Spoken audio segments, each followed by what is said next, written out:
मसाइल शरिया की शुरुआत करने जा रहे हैं।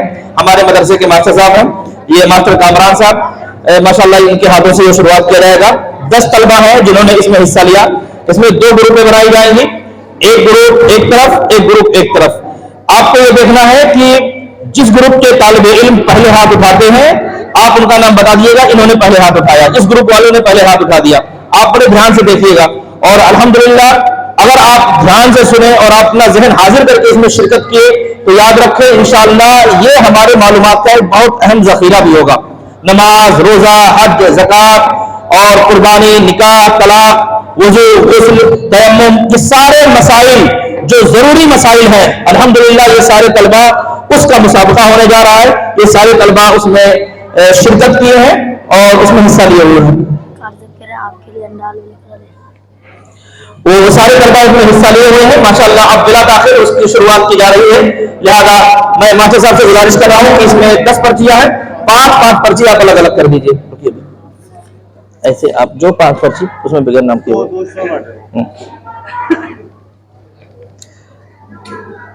चलिए एक ग्रुप वाले एक माइक ले लें, ग्रुप वाले एक माइक ले लीजिए, ले लीजिए माइक, एक माइक मुझे दे दो इसको।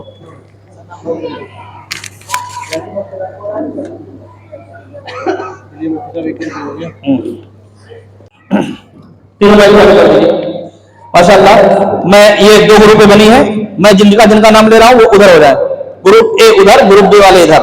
मोहम्मद रेहान खड़े हो जाओ फट से, अरबाज, गुलाम नबी, मंजूर, अब्दुल रहमान, ये 5 लोग उधर हो जाएं और बाकी जो बचे 5 लोग इधर आ जाएं।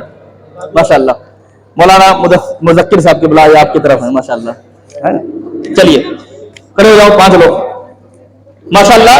अब ये मुसाबिके की शुरुआत हो रही है, आप लोग ध्यान से देखिएगा, एक माइक आप लोग, एक माइक आप लोग। अब इसका नियम क्या होगा, जो पहले हाथ उठाएगा उसके ग्रुप वाले जवाब दे सकते हैं, उसको 15 सेकंड या 20 सेकंड का टाइम दिया जाएगा, फौरन वो जवाब नहीं देगा, आपस में मशवरा कर ले, मशवरा करने के बाद वो जवाब देगा। जो जवाब देगा उसके नाम के आगे एक पॉइंट लिख दिया जाएगा, पहली चीज। दूसरी बात यह है, मेरे सवाल खत्म होने से पहले अगर कोई हाथ उठाता है, सवाल अभी मैंने किया नहीं, खत्म नहीं हुआ, उससे पहले किसी ने हाथ उठा दिया तो वो सवाल भी खुद बताएगा, जवाब भी वो खुद बताएगा। ये इसका नियम है, ठीक है। 5 मिनट रुक जाइए बाबू, इसको काट दो, 5 मिनट करना है। सब लोग बिस्मिल्लाह शरीफ पढ़ रहे। सवाल नंबर 1, अल्लाह ताला के बारे में कौन उठाया वाले हाथ? अभी मैंने पूरे सवाल किया नहीं। इस ग्रुप में शमशीर साहब पहले हाथ उठाए, चलिए। सवाल क्या है, पहले सवाल बताएं। इसका जवाब क्या है? अल्लाह ताला आसमान जमीन और तमाम जानवर को वही पैदा करने वाला है, वही इबादत का मुस्तहिक है, दूसरा कोई इबादत का मुस्तहिक नहीं, सबको वही रोज़ी देता है, अमीर गरीब और उसके सब उसके इख्तियार में है, वो जिसे चाहता है इज्जत देता है और जिसे चाहता है जिल्लत देता है। अल्लाह ताला हर आयत से बात है, इसलिए किसी ने को माना है, याद रखिए जाती है खुदा को हो सकता है वो गुनाह कर सकता है। माशाअल्लाह बहुत उम्दा जवाब है। ये इन्होंने सवाल था अल्लाह के बारे में कैसा अकीदा रखना चाहिए, अल्लाह ताला की जात के बारे में हमें कैसा अकीदा रखना चाहिए, उन्होंने उसका जवाब दिया। माशाअल्लाह ये अच्छा जवाब रहा। इनके नाम के आगे ग्रुप बी में 1 पॉइंट। चलिए अब दूसरा सवाल किया जाता है। आजकल ये बड़ा शोषण मनाया जाता है कि हम वहां भी 2 बंदी कहते हैं ना, ये कृष्ण भी नबी थे, राम भी नबी थे, फलाने नबी थे। तो एक सवाल ये बनता है, क्या हम हिंदुओं के पेशवाओं को, रेहान साहब आपने हाथ उठा दिया बगैर सवाल सुने हुए, चलिए सवाल क्या है, पहले सवाल बताइए क्या है।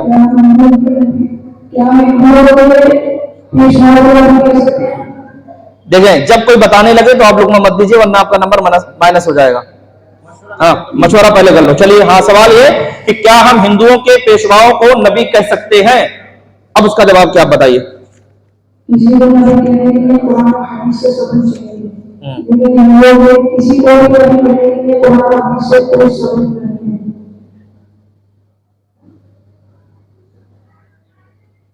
हाँ आपका जवाब अधूरा है लेकिन मतलब तो हल हो जा रहा है, इसलिए अगर कोई उस ग्रुप में से दूसरा बताना चाहे तो बता सकता है।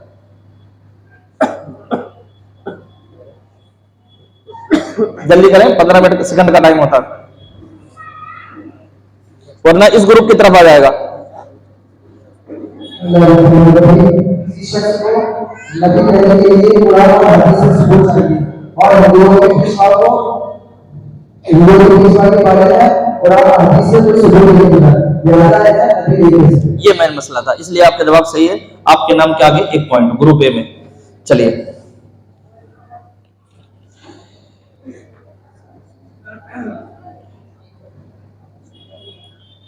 अल्लाह ताला खुदा ताला की किताबें कितनी हैं? चलिए मौलाना मुज़क्किर साहब।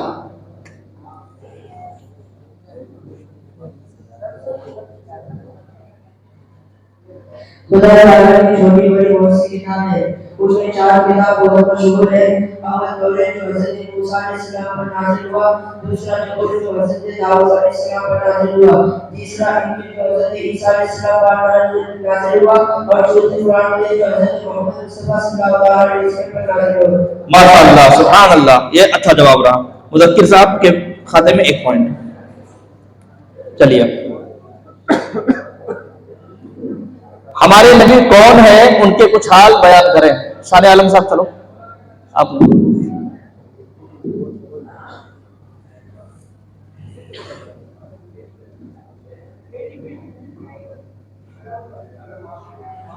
पंद्रह सेकंड का टाइम है, अगर आपको नहीं आता तो दूसरे पर ट्रांसफर कर सकते हैं, वरना आपके ग्रुप का 1 पॉइंट खत्म हो जाएगा।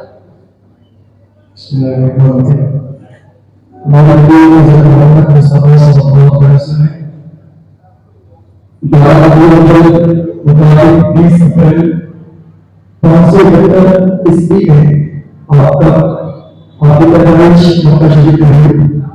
आपके वालिद का नाम हज़रत अब्दुल्ला और आपके वालिदा का नाम हज़रत आमना रज़ियल्लाहु अन्हा है।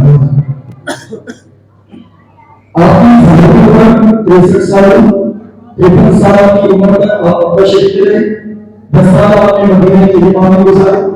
उसके बाद 12 रबीउल 11 हिजरी मुताबिक 432 ईस्वी में आपका रिसाला हुआ, और आपका रिसाला मुबारक मदीना मुनव्वरा में, जो मक्का शरीफ से तकरीबन 200 मील दूर है। चलिए, किसी किताब में 636 है, किसी में 632 है, तो उसमें कोई मसला नहीं है, ठीक है। तो ये सोहेल साहब माशाल्लाह, इनका जवाब अच्छा रहा, 1 पॉइंट इनके नाम भी लिख दिया जाता है। चलिए, नबी और रसूल कौन होते हैं? गुलाम नबी।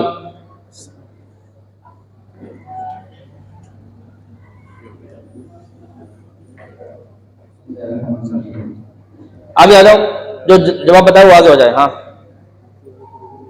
नबी और रसूल अल्लाह ताला के बंदे होते हैं, और वो नबी और रसूल अल्लाह ताला के बंदे होते हैं, और वो इंसान की हिदायत के लिए भेजे गए हैं, दुनिया में इंसान की हिदायत के लिए भेजे गए हैं, और वो इंसान की हिदायत के लिए भेजे गए हैं।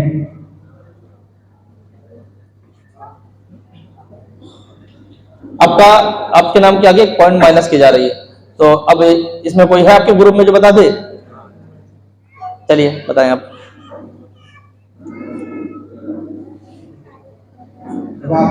रसूल अल्लाह के खुदा ताला के बंदे और इंसान होते हैं, लेकिन वो नूर से पैदा किए गए, ना वो औरत होते हैं ना मर्द होते हैं, ना कुछ हंसे ना पीछे।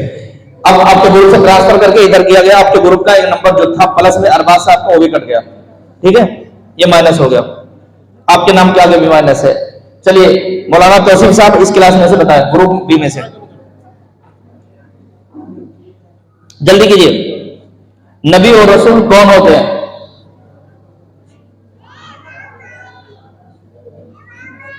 मशवरा कर लो, कोई दिक्कत नहीं है, मशवरा करके बताओ, अभी तो पहला राउंड है।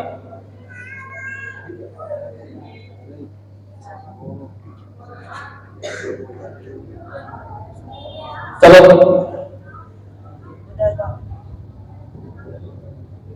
अल्लाह ताला ने रसूल नबी को इंसान की हिदायत के लिए दुनिया में भेजा है। वो खुदा ताला के हिकमत बंदों तक पहुंचाते हैं, वो जैसे दिखाते हैं और एक बातें बताते हैं, वो झूठ कभी नहीं बोलते, वो हर एक से पाक होते हैं। उनके तादाद कुछ कम देश 1,24,000 तकरीबन 2,24,000 है। और सबसे पहले नबी हजरत आदम अलैहिस्सलाम और सबसे आखिरी नबी हजरत मोहम्मद मुस्तफा सल्लल्लाहु अलैहि वसल्लम है। माशाअल्लाह, बहुत उम्दा जवाब मुजफ्फर साहब के नाम के आगे 2 पॉइंट। देखो, कहना आसान होता है, स्टेज पे आके खड़े हो जाओ और खड़े होकर जवाब दो। मैं यहां बैठा हूं ना, पूरा स्टेज हिल रहा है, ठीक है।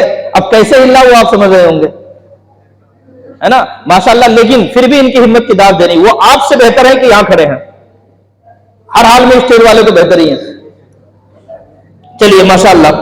अब तीसरा सवाल, एक अगला सवाल ये है, आजकल कुछ गुमराह बदमज़हब जमातें पैदा हो गई जो ये कहती है माज़अल्लाह नबी मर के मिट्टी में मिल चुके हैं, माज़अल्लाह, सब बार माज़अल्लाह। ये जो बंदियों का अकीदा है। हिफ्ज़ुल ईमान, तक़रीबुल ईमान के अंदर इस्माइल दहलवी ने इसकी तरफ इशारा किया है और उसने लिखा है कि ये अपनी तरफ से फायदा करके लिखता है कि नबी ने फरमाया एक दिन मैं भी मर के मिट्टी मिल जाऊंगा, माज़अल्लाह। तो ये वहाबी जो बंदियों का मुश्तरका अकीदा है। तो अब मैं ये सवाल कर रहा हूं कि अगर कोई शख्स ये अकीदा रखे और ये कहे कि नबी मर के मिट्टी में मिल गए, तो उसके बारे में अब्दुर्रहमान साहब क्या हुक्म है? क्योंकि आपने हाथ उठा दिया पहले। शान आलम, चलिए शान आलम साहब, चलो भाई, हमारी जो आवाम कहेगी उसकी तरफ, हाँ बोले जल्दी।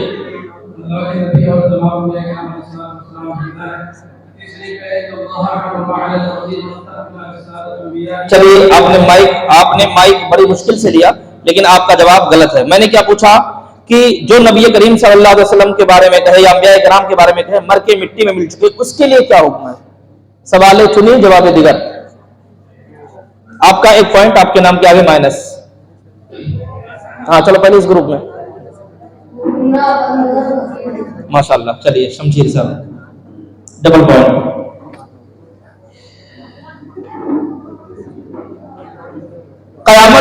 कयामत आने की कुछ निशानियां बयान करें। तो चलो, बताओ। कयामत आने से पहले दुनिया में उठा ले जाएंगे और बुला होने लगेंगे। माँ बाप को धोखा दिया जाएगा और लोगों से मिले जुले रहेंगे और बदकारें आम होने लगेंगे, बुला होने लगेगा और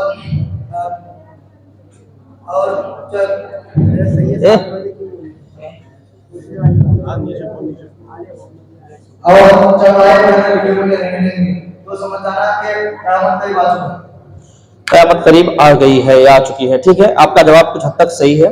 तो पूरा अगर फिर तफसील से नहीं बताया, लेकिन कुछ निशानियां आपने बयान कर दी है। अगला सवाल, तकदीर किसे कहते हैं? चलिए रेहान साहब, तकदीर किसे कहते हैं? आप नीचे कर लो, क्या उठाएगा, जल्दी करो, 15 सेकंड का टाइम है, हो गया।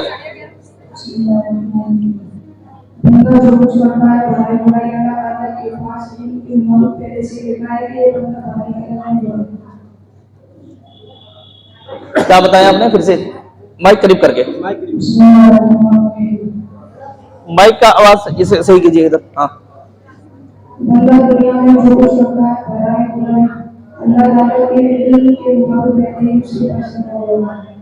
अल्लाह ने उसे अपने इल्म के मुआफिक पहले से लिख लिया, उसे तकदीर कहते हैं। ठीक है, आपके नाम के आगे एक पॉइंट आ गया।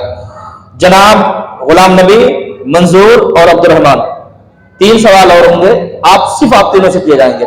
अगर आप लोगों ने बता दिया तो आप आगे जाएंगे, वरना आप लोगों का सिस्टम खत्म कर दिया जाएगा। मरने के बाद जिंदा होने का क्या मतलब? आप तीनों में से कोई बताए। मरने के बाद जिंदा होने का मतलब ये है कि नबी सल्लल्लाहु अलैहि वसल्लम जब जो कोई भी समान जमीन और आसमान बना हो जाएगा, फिर अल्लाह ताला उस नबी सल्लल्लाहु को जिंदा बनाएगा। तो सलाम वाला सोच करेंगे, सुन दुनिया के जहां जमीन और आसमान दोबारा मौजूद हो जाएंगे। तमाम जमीन और आसमान मौजूद हो जाएगा, इंसान फरिश्ते से जिंदा हो जाएंगे, मुझे कब्र से निकलेंगे। और चलिए माशाअल्लाह, अच्छा जवाब।